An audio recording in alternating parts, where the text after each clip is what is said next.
Le chapitre 7a, transformation chimique.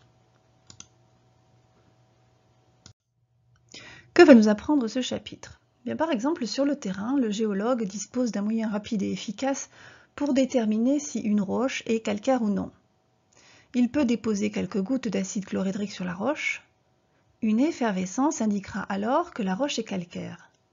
La transformation chimique observée entre l'acide et la roche ne fait disparaître qu'une petite quantité de celle-ci. Comment prévoir quelle fraction va disparaître? Eh bien, c'est justement tout l'objet de ce chapitre. Il ne faut pas confondre une transformation physique avec une transformation chimique. Quelles sont ces différences? Si nous commençons à nous intéresser aux transformations physiques, nous pourrons prendre par exemple le passage de la glace à l'état solide vers l'état liquide. Il s'agit de la fusion de la glace. Le passage de l'eau liquide à l'état gazeux, qu'on nomme la vaporisation de l'eau. Et le passage de l'état solide directement à l'état gazeux du diode. On place dans un bécher du diode à l'état solide et on porte le tout à haute température. Et on observe que le diode passe directement de l'état solide à l'état gazeux sans passer par l'état liquide. Il s'agit de la sublimation du diode. Si on place sur le bécher un ballon contenant des glaçons, les parois du ballon vont être donc très froides et quand les vapeurs de diode vont rentrer en contact avec ces parois très froides, elles vont se condenser, c'est-à-dire qu'elles vont passer directement de l'état gazeux à l'état solide. Il s'agit de la condensation du diode. Donc dans une transformation physique, qu'est-ce qu'on peut observer? C'est que l'espèce chimique, avant ou après transformation, elle est la même. Elle a juste changé d'état physique. Quelques rappels sur le nom des changements d'état. Le passage de l'état solide à l'état gazeux s'appelle une sublimation. Solide à liquide, une fusion. Liquide à gazeux, une vaporisation. Le passage de l'état gazeux à l'état liquide s'appelle liquéfaction. De l'état liquide à l'état solide s'appelle solidification. Quant au passage de l'état gazeux à l'état solide, ça s'appelle la condensation.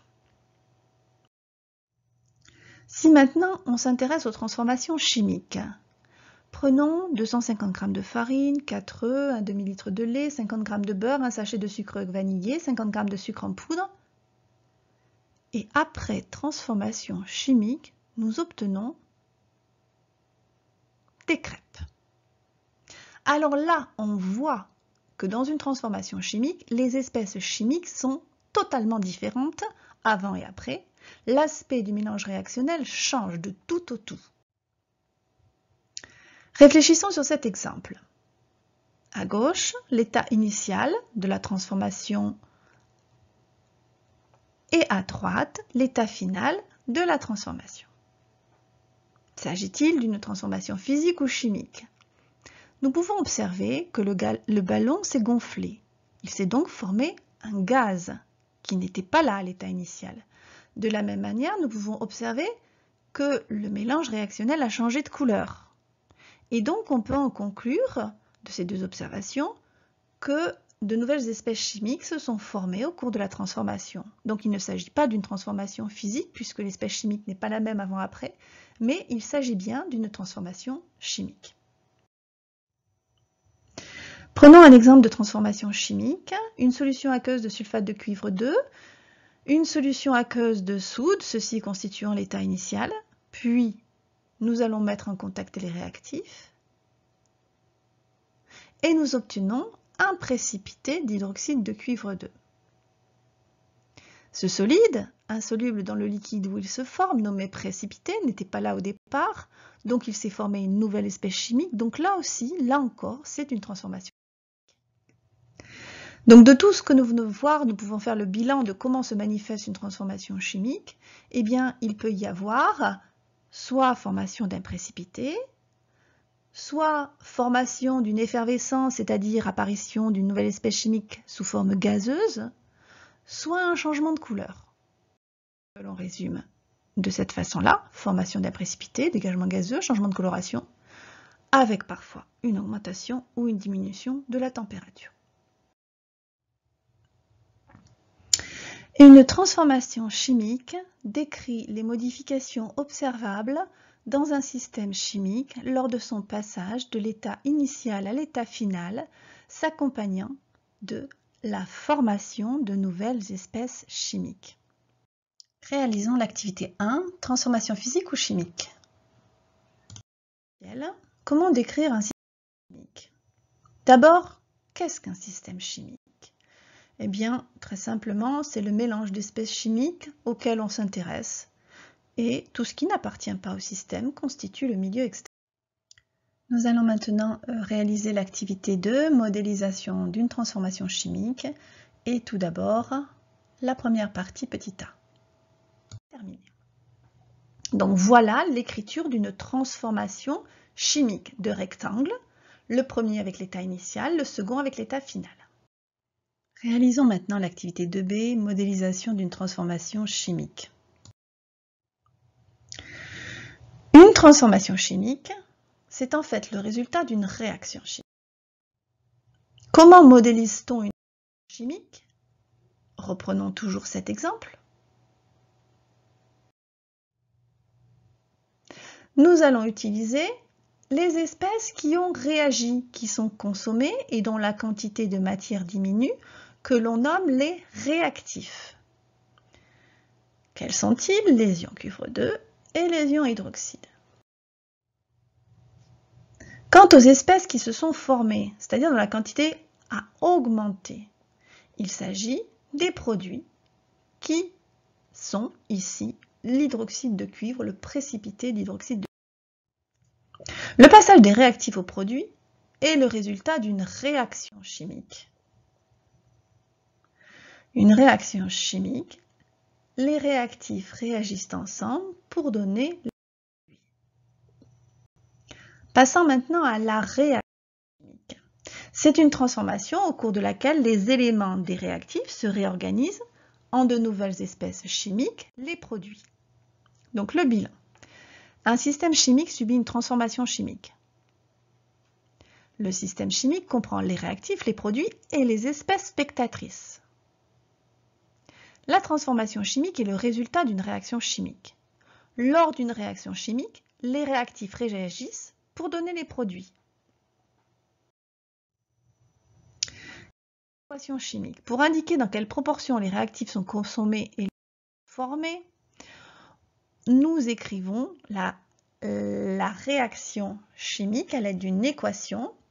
Petit a espèce chimique grand A réagissent avec petit b espèce chimique grand B pour donner petit c espèce chimique grand C plus petit d espèce chimique grand D. Donc ça, c'est l'écriture symbolique à l'échelle macroscopique de la réaction, écrite avec les symboles chimiques des espèces, et leurs proportions respectives sont indiquées par des coefficients stoichiométriques qui équilibrent l'équation. À ce stade, je vous propose de réaliser l'activité 3, la modélisation, c'est-à-dire l'écriture d'une réaction chimique par le biais de son équation chimique. Réfléchissons ensemble. Alors, un clou en fer est placé dans un tube à essai contenant de l'acide chlorhydrique.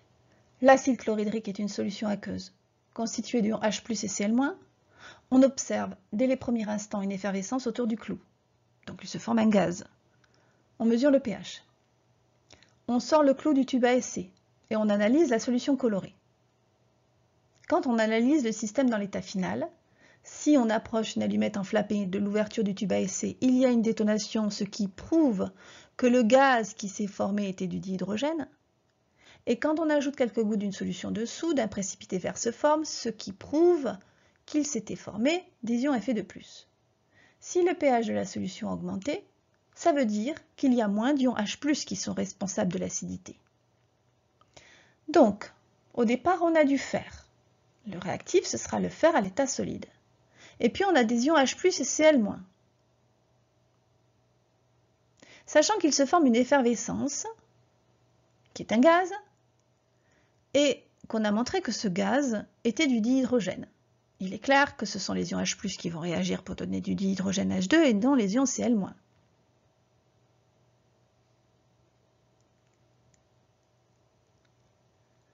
Maintenant, le fait qu'on ait ajouté quelques gouttes d'une solution de soude et qu'on ait obtenu un précipité vert, cela prouvait la formation des ions F et 2+ à queue, qui étaient donc des produits. Donc en rouge, j'ai noté les réactifs, en bleu les produits.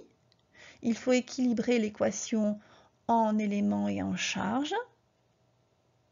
Et clairement, d'une part, si on s'intéresse aux charges, à droite, on a 2 charges positives pour un ion F et 2+. Donc à gauche, si on met 2 ions H+, on sera bien équilibré en charge. Et si on veut équilibrer en éléments, on voit qu'à droite, il y a 2 fois l'élément hydrogène. Donc si on met 2 H+ à gauche, on aura encore une fois 2 fois l'élément hydrogène à gauche. Et notre équation sera équilibrée en éléments et en charge. Voyons un peu d'histoire, test de mémoire à court terme, que vous irez voir en faisant l'histoire des